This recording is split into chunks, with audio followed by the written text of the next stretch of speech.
بله تماشاوانن هیجا انکس سروقاتیا خو نوح البجار سکه جیل اندامین سروقاتی زیده کرن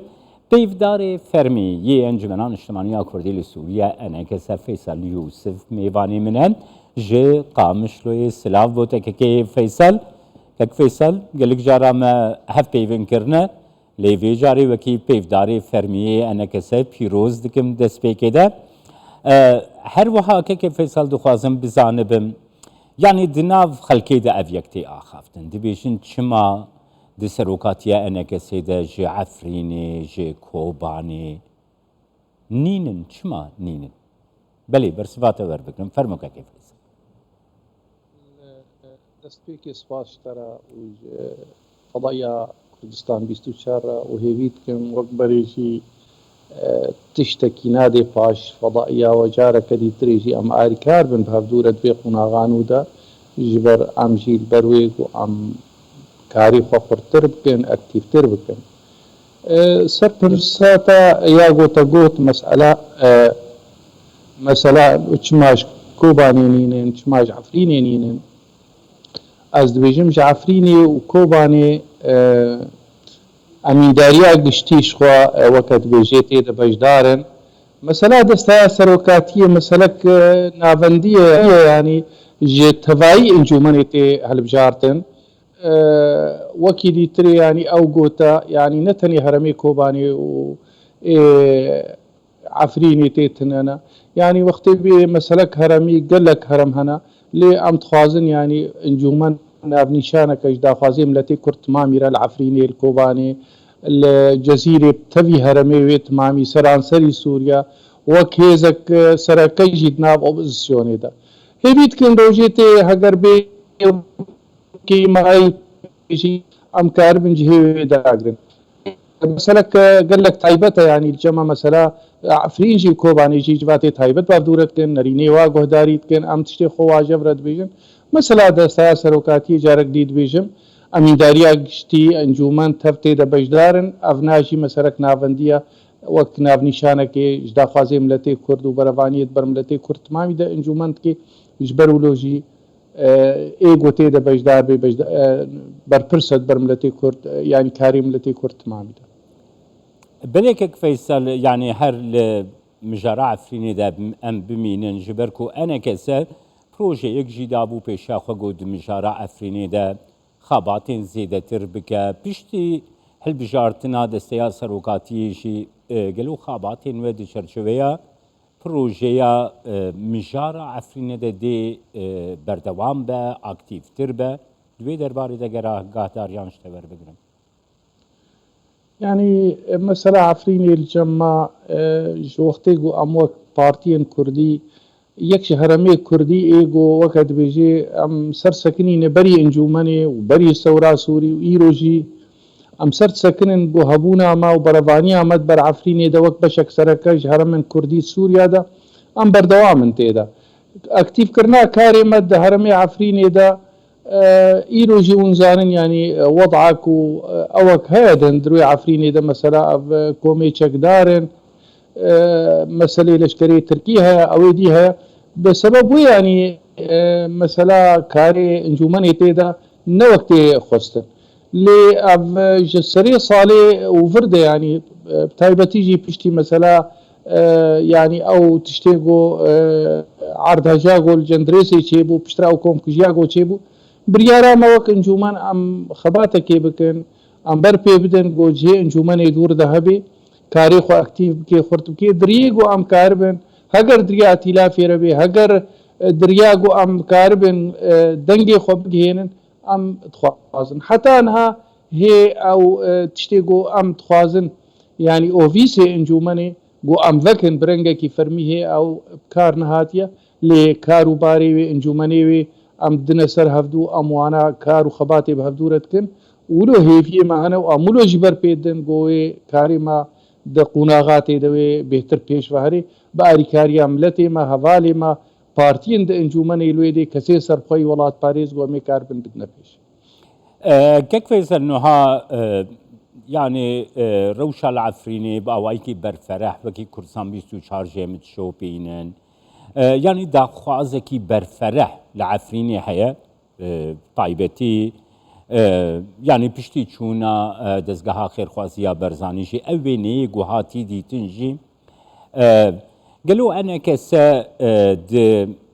يعني دا مزراندنا اوفيسي خدا دفكرنا اوفيسا خدا ل عفريني خباتك برفرحتر دي بك كرتو ما قاعد بك يكي برياري ما يعني مثلا عفريني ليبوريني تخازم كاربن اوفيسي خوفكن بريجي هفالي ما يعني خوجهي ما العفريني جمارك خوجهي هيا تخوازن اكتيف بكن وفرح بكن او بكن يعني دفينا بريرة تخوازن بيجم خير خوازيا برزاني العفريني يعني قلق قرنقيا وي هبونا وي الويدري بنقها كنهندكا خلقي قلق رازية تخوازن وك انجومنجي اوفيسي خوا بربي بدن وفكن يعني السرت شغل سر كارتكن اوفيس وبن وكاريخو اكتيف بكن هيفين جيجو تيدا كاربن اف برياري جو مصطاندي جيب كيف انها بيقومان دما قالك هستيارة يعني حريم سوريا روجاوایی کردستانش پروسه کی گلک هستیار و درباز دبن دیالوگا کردی حبو راوستیایم قالوا وكي انا كسبشتي يعني حل بشارتين دستيا سروقاتي جي انسياتيفك جالي انا كسب جبوي مجارا ديالوغا كردي دكاري دس بيبكا يعني برسا قلق قرنقا يعني بري بهالبجارتنا دستيا سروقاتي وفيسن انجومني يعني ايما قرنقيك هاج لفكرنا كرديج دست بيكي ايه هوليري قوب شعبديريا جنابي سروك مسعود شيبو يا هوليرايك ودو دهوك وحتى بيتالي وقتيقو بشعبديريا امريكانا امولو دبينن برجوان دي ملتي متي دهنا بروغرامي ما ايه انجومني كونغريد دوا وسسيا وشارا هر ام دبينن يعني خالق سركش مسألة بروغرامي ام خباتك يبكنش بو لفكرنا كردي وجيب كرنا او لفكرني بري والجور ظروف وتطورات بشعب ديريا امريكانا صالا 2020 تاليا 2019 حتى 2020 بتمامي ما قال لك تشتي باش مكاري بو ام لفكن رينا سياسي لي فقرا كردي بلند بشك فرهج مسألة ريفا بريه شاو عم بهفدورة بريفا ببن هناك مسألة ناكو كيجي ما كاك مظلوم ردان ودستان يعني مكاريبو قافن باش تيدا بافيجن ليجهيم خابنية بو داويا صالي نا يعني انجومنان اجتماعي كردي بر برسد بر في مسألة سكنان دنيدا جبرقو بيشتي ويجي ما باليوزي امريكي ردا وستان حتى يعني 2021 شي ما كاريبو ام حتى ديكومنتك جي امريكانا وكاك مظلوم بهفتورة مذكرن انه او بنقهج بو فقرا مفاوضاتا جهيم خامنية بو ايما وك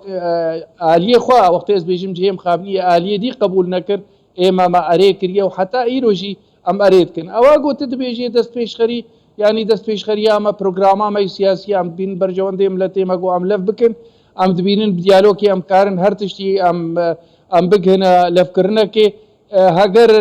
ناكوكي نبانش خو نحو جي ديالوكي بو ام بيجن ديالوكي ام كارن قالك تشتاوك چاوا مكاري بو بدري قالك خالي سركا برنجيغو امريكان و ايغو تشوبان دن دقوتن بلكي هناكي قالك زحمتي هنا مكاري بو ام لفكن ايرو جي برجوندي املتي ما اونغو ام كاربن خدمة كوزارية ام كاربن سرانسري سوريا دا شركاتية دا سوريا وك ولاتك ام وعرب وغير ام هفشن تيدا ام كاربن وك ملتي خوا ام كاربن بيشكيشياي بكن دبي استيدا ويروجي قناغك ونزانن يعني الهرمي دا دروجلاتان هافين الفرول درا جهر وقتي تي بهتر تي خوستن ام دان وسطان بكن انجمنان اجتماعي كردي هر وقتي جبرغو قد بيني بر برس بر ملتي خدا برفانية بر جوندي دا آماد دا لحتى في دقان هاجي تبلي معلوماتي امريكانا كر 2021 وحتى انها معلوماتي كاك مظلوم كريا وهر وقت يجي ام فيد بيجن ام امات انا اليه دي تري حتى انها اشتك وينا كريا وام دنگی خوش هرک دیجی دگهن برجوانده واناتی دنین هاگا وک مسئله کرد به هاگا وک مسئله دیمقراطی به دندروی سوریا دا ناب اپوزیسیون دا بید ناب ملت سوری تمامی دا بید ویت برجوانده دا نبن گو ام نلف بن قاسی گو ام لف بن بله که فیصل تبحثا اپوزیسیون کر یعنی دی چرچوبه سوریه دا گرم بگرن دستنها انا كسا اندعمد ائتلافان اجتماعي يا اوبوزيونا سوريا ده قالوا انا كسا دي رولاخه دي ناف ائتلافان اجتماعي يا اوبوزيونا سوريا ده اكتيف تربكه او درفت حياه نها بيونديد نابنا انا كسا ائتلافان اجتماعي يا اوبوزيونا سوريا ده قالوا الجورا دلي ونا استا كيدنا قول جورا دلي انا كسا سپاس يعني إما وك انجمنان اجتماعي كردي أم تبلي أوبوزيسيون يبون ياقونا بائتلاف 2013 هيجي أم بردوام تيدا ليبقاسي ويجي يعني وقت أف بيشهاتي قوشي بون سوريا دا ناب دولتها دا أم بقاسي ويناجي دستايات فاوض ياقو اعتراف بيد ناف كسين ناف دولتي دلقور برياري كونغري فيينا جيبو بريارات دو بين شهر اشاره ليتكي ام بشي حفتان الدستايا تفاوضي دا سوريا اريم ناف ائتلافي دنا لي وكي ديجي برپرسي ماد كوميتا دستوري دا دستايا تفاوضي دا ونهاجي يكش خالي سركي جو ام سر سكن شاور ولا مد دستايا تفاوضي دا ام خرتر بكن ام فرهتر بكن وك بشكي سربخوا افيك يادي تريجي مثلا اوبوزيسيوني هناك بيكاتي ديجي عرب غيري واناد نافده هنا ام تخوازن تيكلي وبيونديا بواره بكن بوسر مسألة سران سري سوريا جي ام وك بشك سركا سي لفكرني ما هنا بتلافي رام شاوا كاربن اكتيف بكن بديالوكي وام كاربن سر ويب سكن حتى انها اوجي يكش خالي سركي يقو امين ها سر بشغلن ياس السياجي ام وك سي بيكات اشوري كرد عرب د بری آشتی و آزادی دا بریارا ما او ایرو امویجی اکتیو بکن و امکاره کی پیب کن هندرو در ودا قاسی و اناجی اب اوفیسی ما ایگو بری هنه ای انجومنی یا پیوندی دروا یا ای کسید ناف ائتلافی دا یان امکار بن اکتیو بکن خورتر بکن ام بیشن ملتی ما گلک پیوستی هنه گو امکار بن پی خدمتش ملتی خور بکن و بریاری انجومنی او اندوی قناغانو دا گو امی کاربن تشتيج ما بي ام كارمن الجور تشتي جوج دستي ما بي ام بكن ام دنگي خوشي دهينا كسي ولاد باريس دندروي ناملتي مدى والدرفا ودوستاغو اوجي اريكار بن مرة وامولوجي باورن جو سروك مسعود جنابي سروك مسعود اوجي بيشتغيرش قضيات كردي ملتي كرد وانجومني ويك الوستا كرديرا سپاسیاتت که رزدار فیصل یوسف پیفداری انکسش قامشلول گلمم